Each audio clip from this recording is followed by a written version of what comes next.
तो आज हम स्टार्ट करने जा रहे हैं क्लास 11th के दो टॉपिक। चैप्टर 1 है ये, ठीक है, मास परसेंटेज और मोल फ्रैक्शन। देखो मास परसेंटेज बेसिकली है क्या, वो ये बताता है कि मतलब किसी भी कंपाउंड में, कंपाउंड या दो जो अलग अलग चीज़ों से मिलके बना हुआ कोई भी एक होता है, जैसे CO2 H2 या कोई भी एग्जांपल के लिखे मैंने, उनमें ये कितने परसेंट में है या ये कितने, इनमें से कोई भी, जैसे ग्लूकोज हो गया C6H12O6 होता है, ठीक है, उसमें वो कितने परसेंट में है उसका मास 100 में से, तो वो बताता है पर्टिकुलर उसका कितना हिस्सा है उस मास में, ठीक है।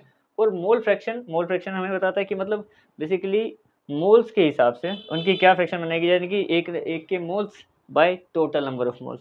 इसमें जैसे टोटल मोल्स में से उसका कितना हिस्सा है ये मोल्स में बता देता है, ये परसेंटेज में बताता है। दोनों एक दूसरे से रिलेटेड चैप्टर भी हैं, ठीक है।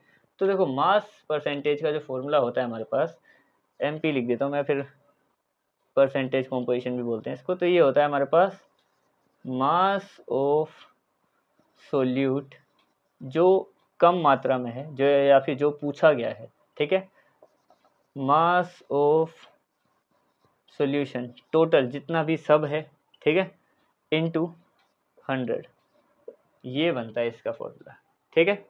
अब इसको सोल्व करके देखते हैं। देखो इसमें कार्बन की बात है और CO2 की बात है, तो अगर हम कार्बन का मास निकालेंगे तो होता है हमारे पास 12 ग्राम, ठीक है, हमने मास एटॉमिक मास में पढ़ा हुआ है।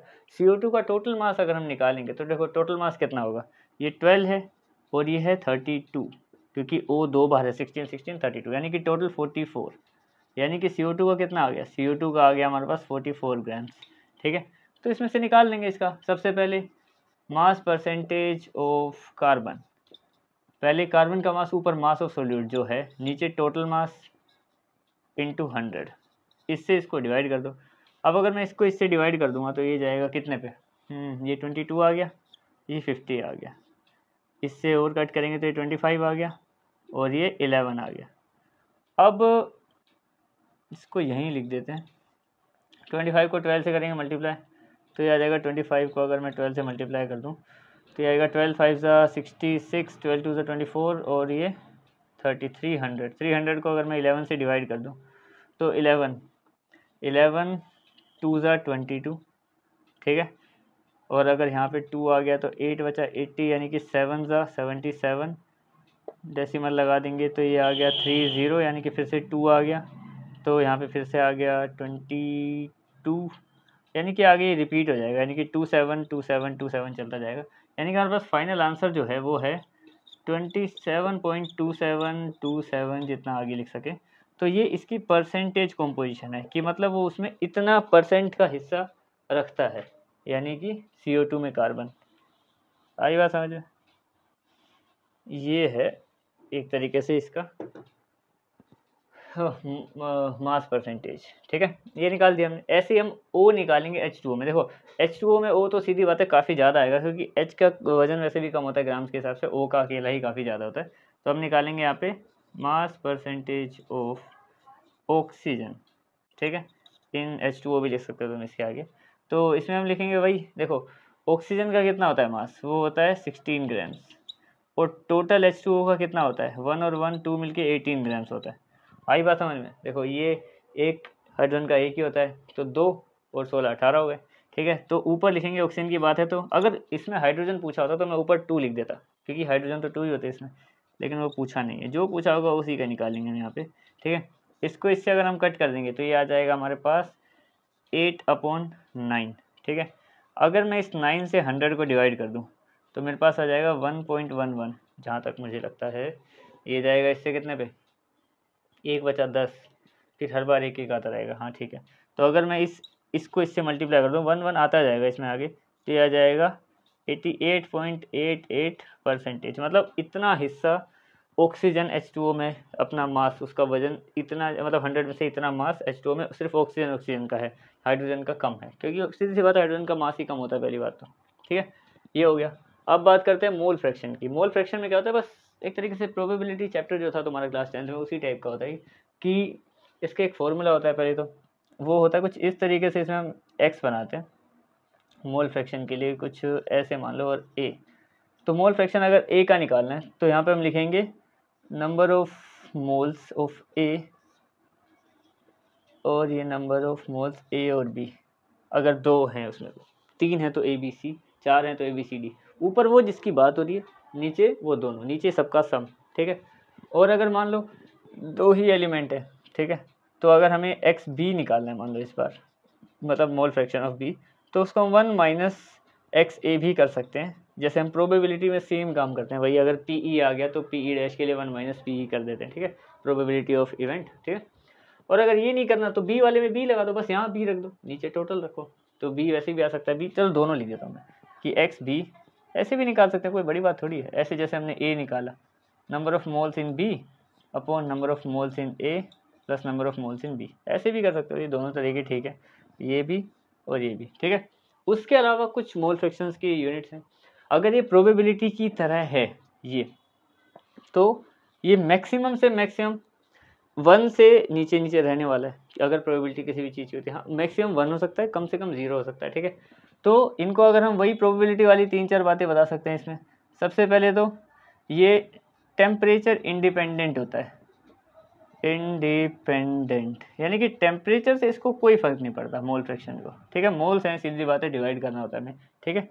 उसके अलावा ये यूनिट लेस क्वांटिटी है, यूनिट लेस क्वांटिटी, यानी कि इसमें बेसिकली क्या करते हैं हम लोग, जैसे सोल्व करते हैं किसी में लीटर मीटर या कुछ भी लगाते हैं, ग्राम वगैरह, इसमें कुछ नहीं लगाते। और तीसरा, ऑलवेज जैसे ये मोल फ्रैक्शन ऑफ कोई भी मान लो, इसको हम x मान रहे हैं, ठीक है, ये 0 से बड़ा होता है और 1 से छोटा होता है।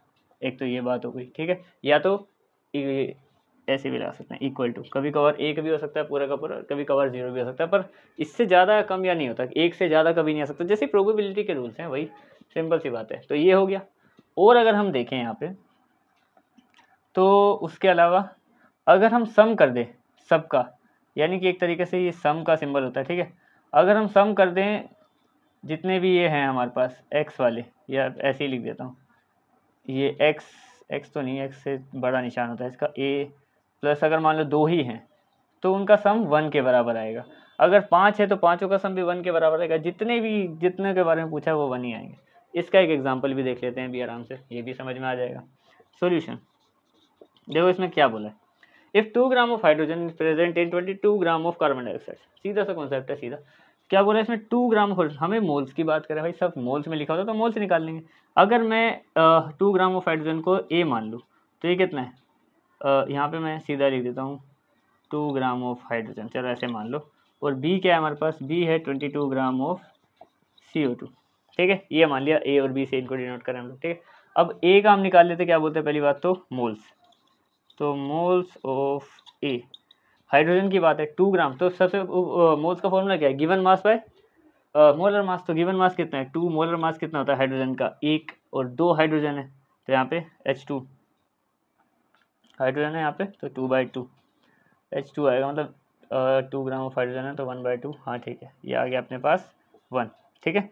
ऐसे ही हम लोग क्या करेंगे, मोल्स ऑफ CO2 निकालेंगे, तो ये आ गया B, तो कितना है ये 22 दे रखा है, और CO2 कितना होता है 44, तो ये आ गया 0.5।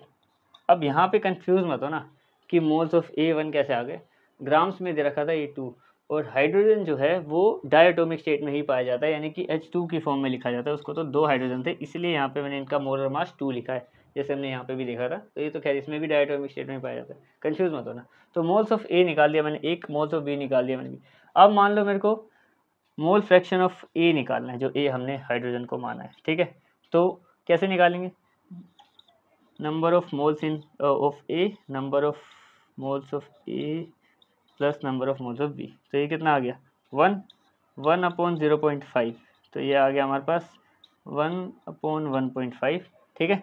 तो ये आ गया हमारे पास x से, इस तरीके से, क्योंकि ये एक था, ये आधा था, मिलके 1.5 हो गया, मतलब 1.5, तो 1/1.5 ये आ गया।